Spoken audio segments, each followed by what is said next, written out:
पश्चिम बंगाल में हिंसा लगातार जारी है। मुस्लिम बाहुल्य क्षेत्रों में हिंदुस्तान के किसी भी कोने में जहां मुस्लिम बाहुल्य क्षेत्र एरिया है वहां हिंदुओं का, गरीब हिंदुओं का गुजर बसर कर पाना भारी मुश्किल हो रहा है। इस विषय को लेकर के चित्रकूट धाम के साधु संत ऋषियों मुनियों ने चिंता जाहिर की। इस संदर्भ में मैंने कामदगिरी प्रदक्षिणा पंथदार के संत पूज्य डॉक्टर श्री मदन गोपाल दास जी महाराज से हमने चर्चा की। श्री महाराज जी से हम जानना चाहेंगे कि इस संकट से उभरने का क्या उपाय हो सकता है, मानव जाति को इन विधारियों से कैसे सुरक्षित रखा जाए, कैसे बचाया जाए और अपने जान माल को सुरक्षित रखें। गुरुदेव, जय श्री सीताराम। भारत माता की जय। भारत माता की जय। सभी को जय श्री सीताराम। सर्वे भवन्तु सुखिनः, सभी लोग सुखी रहें, सभी लोग अच्छे से रहें। हम लोग हमेशा ही मानवता का पाठ पढ़ाते आए हैं, लेकिन जहां हम ही सुरक्षित ना हो उसके लिए हमें ये भी बताया गया है कि नहीं। एक और शास्त्र आज्ञा ये भी देता है कि हमें शांति व्यवस्था बनानी है, संपूर्ण मानव समाज को शांति का संदेश देना है।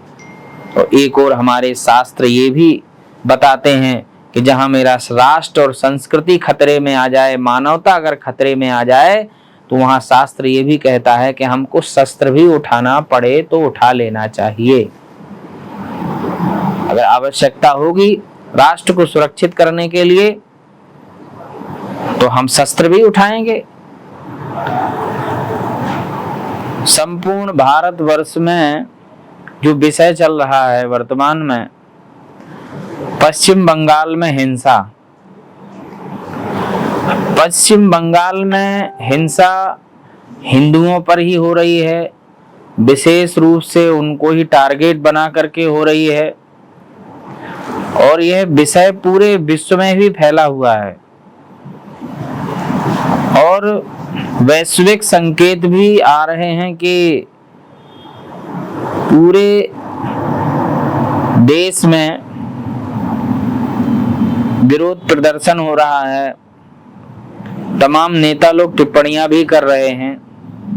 तो ऐसा ही कुछ विषय हमारे चित्रकूट धाम में भी आया है। चित्रकूट धाम में कामदगिरी कामतानाथ मंदिर से बहुत सारे साधु संत लोग भी इस विषय को पूछ रहे हैं, चर्चा कर रहे हैं। और पश्चिम बंगाल में जो हिंसा हिंदुओं पर हुई है और वह पलायन करके चले गए हैं, तो मेरा इसमें सभी से यही आग्रह है कि इस विषय को भ्रम फैला करके परोसा जा रहा है, डाइवर्ट किया जा रहा है, वक्फ बोर्ड कानून को लेकर के जोड़ा जा रहा है। वक्फ बोर्ड कानून जो लाया गया है उसमें बिल्कुल कतई ये नहीं है कि उसमें उनके अधिकार खत्म कर दिए गए हैं। उसमें वक्फ बोर्ड कानून में जो सुधार लाई है सरकार कि उसमें मुस्लिमों का संपत्ति को लेकर के बहुत नुकसान है, नहीं, ऐसा बिल्कुल नहीं है। बल्कि जो वक्फ बोर्ड कानून बनाया गया था उसमें बहुत कुछ विकृति थी और उसका फायदा सभी मुसलमानों को नहीं मिल पाता था। तो निश्चित है वो सरकार में बिल इसीलिए लाया गया है कि वो ज्यादातर हितकर बन सके, उनको उसका लाभ मिल सके और सरकार में एक नियमावली में वो आ सके, इसके लिए वो कानून बनाया गया है। और उसमें जो गरीब होगा, उपेक्षित होगा, पीड़ित होगा, मुसलमान, उसको लाभ मिलेगा।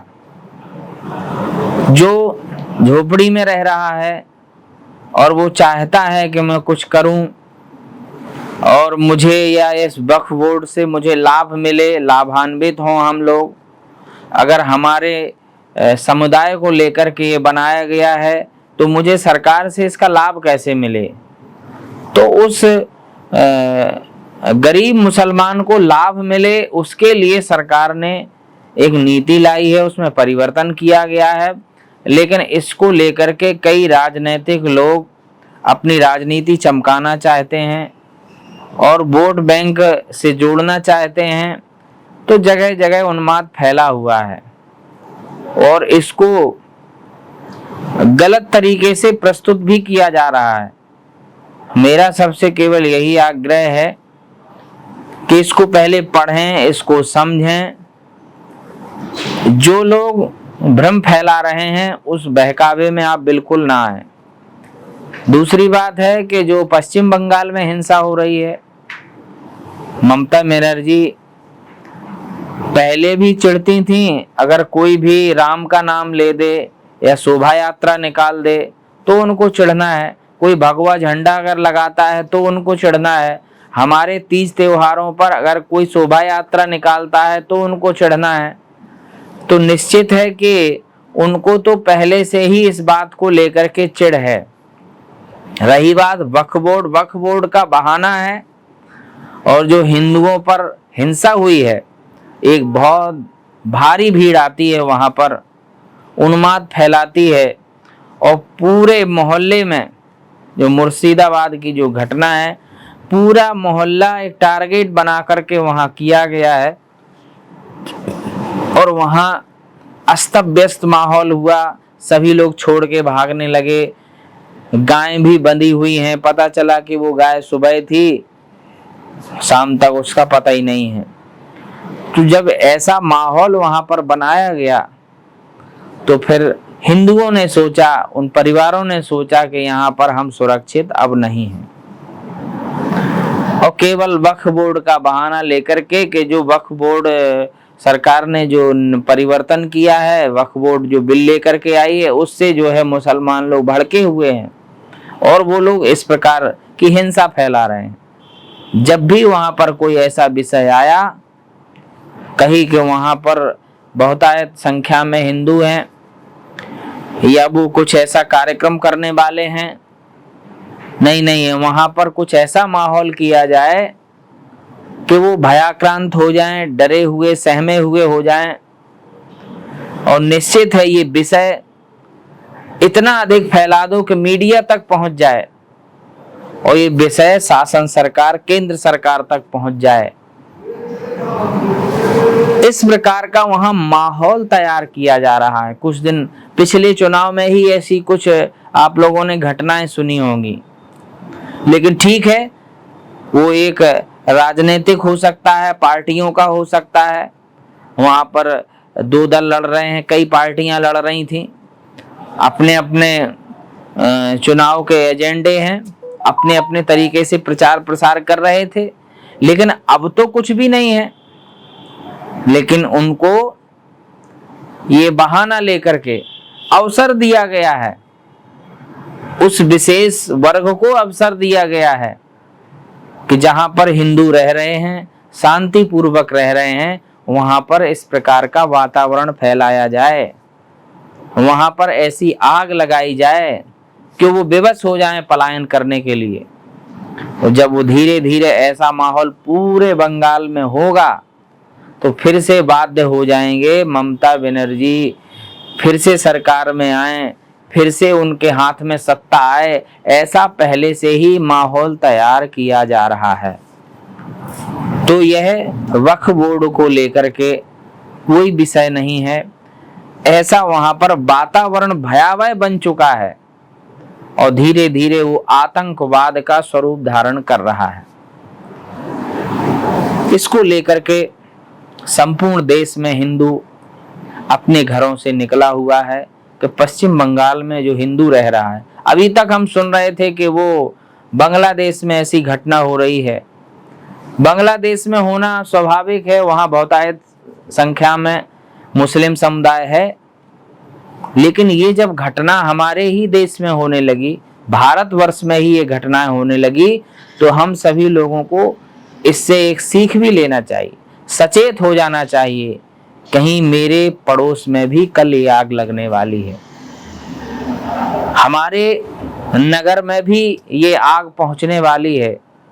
और जहां पर ये समुदाय थोड़ा बहुतायत मात्रा में होता है तो ये अपने अधिकार बताने लगता है कि नहीं नहीं ऐसा होना चाहिए, ऐसा हो जाना चाहिए।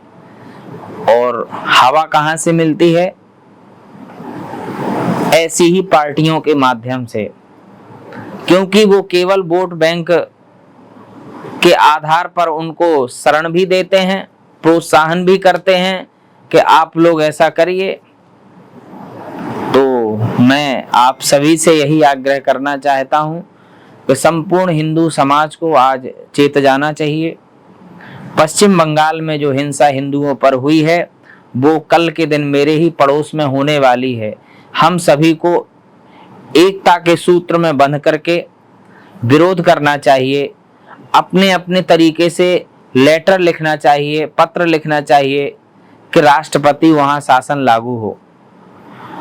जितने भी हिंदू संगठन हैं मैं सभी से आग्रह करूंगा कि आप एक सूत्र में बंधिए, एक उद्देश्य से जुड़िए।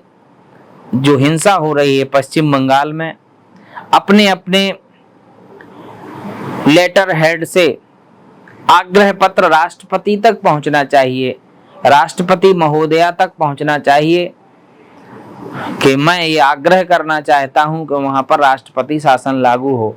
तो जब आप अपने घर से, अपने क्षेत्र से, अपने नगर से, अपने गांव से ये पत्र भेजना चालू करेंगे और छोटी छोटी जगह पर, चाहे हमारे बैठने के आपस में केंद्र हों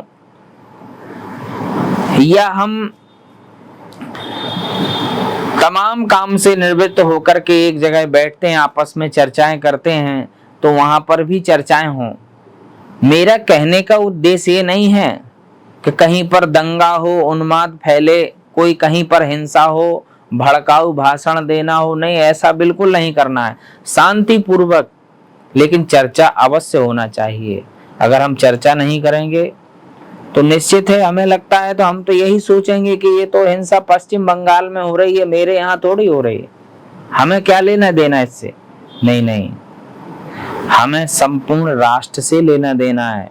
मेरा जन्म भी वहां हुआ है, मेरा जीवन यापन भी वहीं पर होना है, तो मेरा राष्ट्र कैसे सुरक्षित हो। मैंने जिस राष्ट्र में जन्म लिया है वो तो सनातन संस्कृति को मानने वाला है, हिंदू जीवन पद्धति को जीने वाला है। बहुतायत मात्रा में हम ही लोग हैं, हमारी ही संस्कृति है, इसीलिए हमें राष्ट्र को बचाना है। यह हमारा राष्ट्र है। अगर आग भारतवर्ष के किसी भी कोने में लग रही हो, चर्चा कहीं पर भी हो रही हो, कहीं पर भी हिंदुओं का पलायन हो रहा हो, हिंसा हो रही हो, तो हमें उसकी चर्चा अपने घर में भी करनी है, अपने मोहल्ले में भी करनी है, सभी जगह करनी है। जब चर्चा का विषय बड़ा बनेगा, पूरा समाज चेतेगा, जागेगा, और फिर एक बड़ा निर्णय हम सभी लोग कर पाएंगे आगे भविष्य में। सरकार भी चेतेगी, बाध्य हो जाएगी कि अरे जिस जनता ने हमको चुना है या हमको पावर दिया है, ये जनता, इतनी सारी जनता आज एक होकर के सड़कों पर क्या बोल रही है। निश्चित है सरकार चेतेगी, सरकार जागेगी और बाध्य हो जाएगी उन हिंदुओं की रक्षा करने के लिए। इसीलिए हम साधु संत लोग तीर्थों में रह करके भगवान कामतानाथ जी से यही प्रार्थना कर रहे हैं, या तीर्थों में रह करके जो भी हमारे स्थावर देवता हैं उनसे यही प्रार्थना कर रहे हैं कि यह हमारी सनातन संस्कृति आज से नहीं है, हजारों वर्ष प्राचीन परंपरा है, और यह सभी हमें तीर्थों में ही देखने को मिलता है।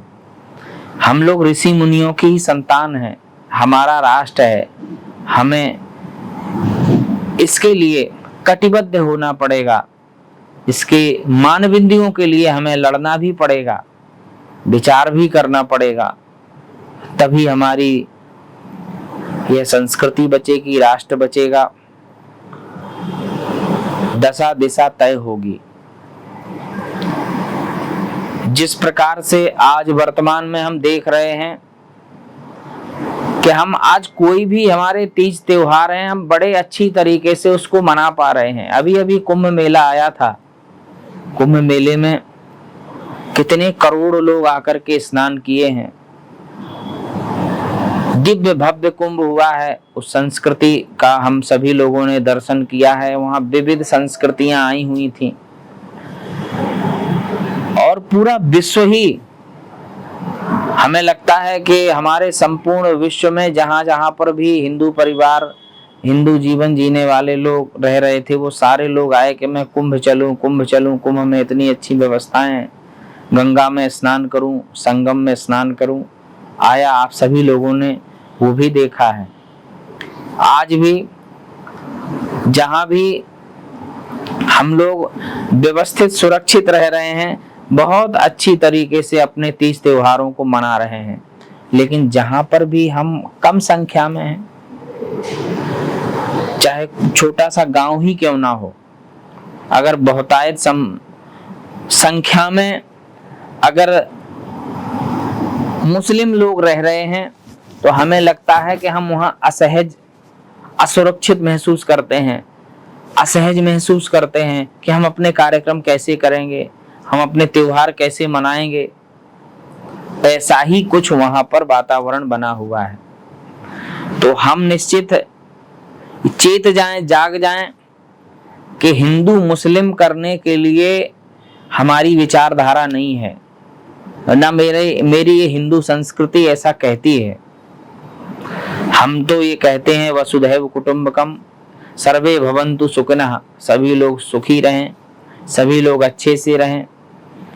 हम लोग हमेशा ही मानवता का पाठ पढ़ाते आए हैं, लेकिन जहां हम ही सुरक्षित ना हो, उसके लिए हमें ये भी बताया गया है कि नहीं, एक और शास्त्र आज्ञा ये भी देता है कि हमें शांति व्यवस्था बनानी है, संपूर्ण मानव समाज को शांति का संदेश देना है।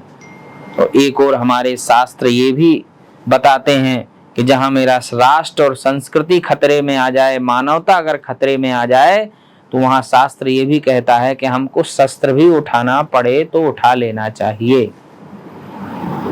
अगर आवश्यकता होगी राष्ट्र को सुरक्षित करने के लिए, तो हम शस्त्र भी उठाएंगे, क्योंकि हमेशा मानवता की रक्षा करने के लिए कोई वीर पुरुष ने अवतार लिया है। ईश्वर अंश जीव अविनाशी, कोई ना कोई ईश्वर का अंश यहाँ आया है, अवतार लिया है, और उसने हमारी संस्कृति की रक्षा की है।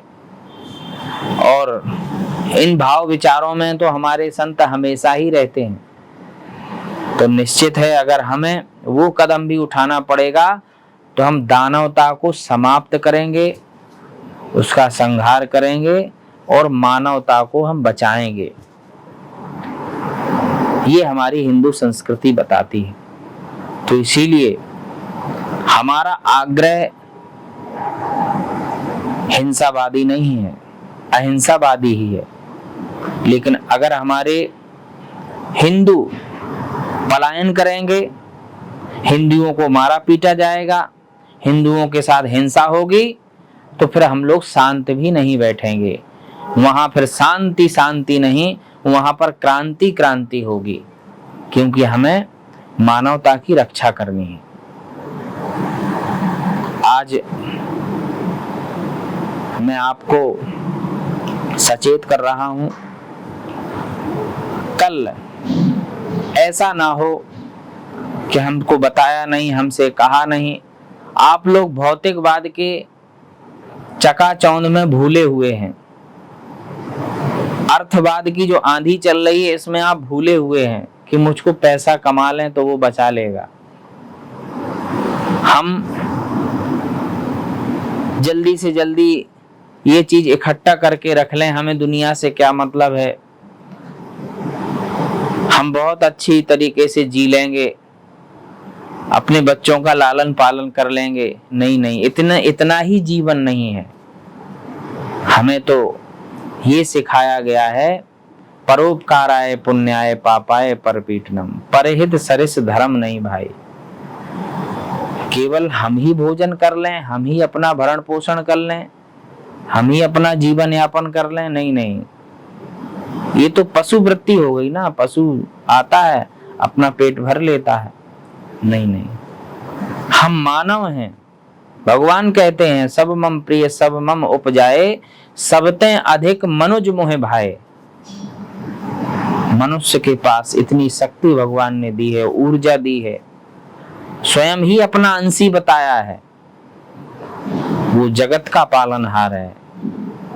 तो कम से कम हम उसके अंशी हैं, तो इतना तो बनता है कि जहां पर हमको भेजा है, जहां पर हम आए हुए हैं, उसको कैसे हम संरक्षित करें, व्यवस्थित तरीके से जीवन जिएं और जीने दें। तो आज उसकी आवश्यकता है कि सभी लोग एक सूत्र में बंध करके इस पर विचार करें और सभी लोग जागें। बस इतना ही कहूंगा आज के लिए। जय श्री सीताराम, जय कामतानाथ जी की।